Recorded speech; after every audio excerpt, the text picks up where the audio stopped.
ಇದೇ ರಸ್ತೆಯಲ್ಲಿ ಓಡಾಡ್ತಿದ್ರು. ಹೌದೌದು, ಖಂಡಿತ ಇಲ್ಲ ಓಡಾಡ್ತಿರ್ತೀವಿ. ಈಗ ವೈಟ್ ಟಾಪಿಂಗ್ ಮಾಡ್ತಾ ಇದ್ದಾರೆ ಸರ್ ಅವಶ್ಯಕತೆ ಇಲ್ಲ ಸರ್, ಅವಶ್ಯಕತೆ ಇಲ್ಲ. ಈ ರೋಡು ಕುಕ್ರಳ್ಳಿ ಕೆರೆಯಿಂದ ರಿಂಗ್ ರೋಡ್ ತನಕ ತುಂಬಾ ಚೆನ್ನಾಗಿದೆ, ಅವಶ್ಯಕತೆ ಇಲ್ಲ. ತುಂಬಾ ಕಡೆ ಎಲ್ಲ ರೋಡ್ ಹಾಳಾಗಿದೆ. ಈಗ ಕುಂಬಾರ ಕೊಪ್ಪಳಲ್ಲಿ ಎಲ್ಲ ಮಾಡಿ ಭೋಗಾದಿ ರೋಡ್ ಎಲ್ಲ ಪಬ್ಲಿಕ್ ಎಲ್ಲ ತೊಂದರೆ, ಪಬ್ಲಿಕ್ ಇಂದ ಸುಮ್ಮನೆ ಪ್ರಾಬ್ಲಮ್ ಆಗುತ್ತೆ. ಅವಶ್ಯಕತೆನೇ ಇಲ್ಲ ಇಲ್ಲಿಗೆ. ತುಂಬಾ ಚೆನ್ನಾಗಿದೆ ರೋಡ್ ಇದು. ಯಾಕಂದ್ರೆ ವೈಟ್ ಟಾಪಿಂಗ್ ಮಾಡಿದ್ರೆ ಬೇಡ, ಚೆನ್ನಾಗಿದಿಲ್ಲ ಸರ್. ಚೆನ್ನಾಗಿಲ್ದಿರೋ ಕಡೆ ಮಾಡಿದ್ರೆ ಅರ್ಥ ಇದೆ. ತುಂಬಾ ಚೆನ್ನಾಗಿದೆ, ಅವಶ್ಯಕತೆನೇ ಇಲ್ಲ ಮಾಡೋದಿಲ್ಲಿ. ತುಂಬಾ ಚೆನ್ನಾಗಿದೆ, ತುಂಬಾ ಸುದೀರ್ಘ ಬಾಳಿಕೆ ಬರುತ್ತೆ ಆ ರಸ್ತೆಗಳು. ಬಾಳಿಕೆ ಬರುತ್ತೆ ಸರ್. ಈಗ ಪಬ್ಲಿಕ್ ತೊಂದರೆ. ಈಗ ಭೋಗಾದಿ ರೋಡ್ ನೋಡಿ, ಓಡಾಡಿ ನೀವು ನೋಡಿ, ಬೆಳಗ್ಗೆ ಸ್ಕೂಲ್ ಟೈಮು, ಸಂಜೆ ಟೈಮು ತುಂಬಾ ಪಬ್ಲಿಕ್ ಪ್ರಾಬ್ಲಮ್ಮು. ಇಲ್ಲಿ ಚೆನ್ನಾಗಿದೆಯಲ್ಲ ಸರ್, ಏನು ಅವಶ್ಯಕತೆ ನೋಡಿ, ನೀವೇ ಹೆಂಗಿದೆ ರೋಡ್ ನೋಡಿ, ಹೆಂಗಿದೆ. ತುಂಬಾ ಚೆನ್ನಾಗಿದೆ. ಈಗ ರೀಸೆಂಟ್ ಆಗಿ ಮಾಡಿದ್ದಿದ್ನ ಚೆನ್ನಾಗಿದೆ, ತುಂಬಾ ಚೆನ್ನಾಗಿದೆ, ಅವಶ್ಯಕತೆನೇ ಇಲ್ಲ.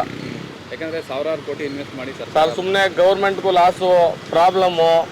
ಈಗಲೇ ಅನುದಾನ ಎಲ್ಲ ಕೊಡ್ತಿದ್ದಾರೆ, ಭಾಗ್ಯಲಕ್ಷ್ಮಿ ಅದು ಇದು, ತುಂಬಾ ಬಸ್ ಫ್ರೀ ಎಲ್ಲ ಮಾಡಿ, ಇದೆಲ್ಲ ಜನಗಳ ಮೇಲೆ ಬೀಳುತ್ತಲ್ವ ಸರ್ ಇದೆಲ್ಲ. Waste sir. ಪೂರ್ತಿ ರಸ್ತೆ ಪೂರ್ತಿ ತುಂಬಾ ಚೆನ್ನಾಗಿದೆ ಸರ್, ಬನ್ನಿ ಬೇಕಾದ್ರೆ ನಾನೇ ಕರ್ಕೊಂಡು ಹೋಗ್ತೀನಿ. ತುಂಬಾ ಚೆನ್ನಾಗಿದೆ ರೋಡ್, ತುಂಬಾ ಪ್ರಾಬ್ಲಮ್ ಇಲ್ಲ, ಆರಾಮಾಗಿದೆ ರೋಡು. ಸರ್ಕಾರಕ್ಕೆ ಏನು ಹೇಳ್ತೀರಾ ಸರ್? ಸರ್ ಬೇಡ, ಅವಶ್ಯಕತೆ ಇಲ್ಲ. ಇರೋದು ಈಗ ಏನೇ ಸರ್ಕಾರ ಏನೇ ಮಾಡಿದ್ರು ಅದು ಜನಗಳಿಗೆ ನಷ್ಟ. ಅದು ಬಂದು ಸುಮ್ಮನೆ ಇರೋದು ಬೆಟ್ರು. ಬೇರೆ ಕಡೆ ಯೂಸ್ ಮಾಡ್ಕೊಂಡು, ಇಲ್ಲ ಆರೋಗ್ಯನೋ ಫ್ರೀನೋ, ನಿಮ್ಮ ಎಜುಕೇಶನ್ ಫ್ರೀನೋ ಅದೆಲ್ಲ ಕೊಟ್ರೆ ಪಾಪ ಮಕ್ಳಿಗೆ ಅನುಕೂಲ ಆಗುತ್ತೆ, ವಯಸ್ಸಾದವ್ರಿಗೆ ಅನುಕೂಲ ಆಗುತ್ತೆ. ಇದು ವೇಸ್ಟು ಸರ್. ಸುಮ್ಮನೆ ಚೆನ್ನಾಗಿರೋದನ್ನ ಅದೇನೋ ಕೆರೆದು ಉಣ್ ಮಾಡ್ಕೊಂಡ್ರು ಅಂತಾರಲ್ಲ, ಹಂಗೆ ಕೆರೆದು ಉಣ್ ಮಾಡ್ಕೊಂಡಂಗಿದು.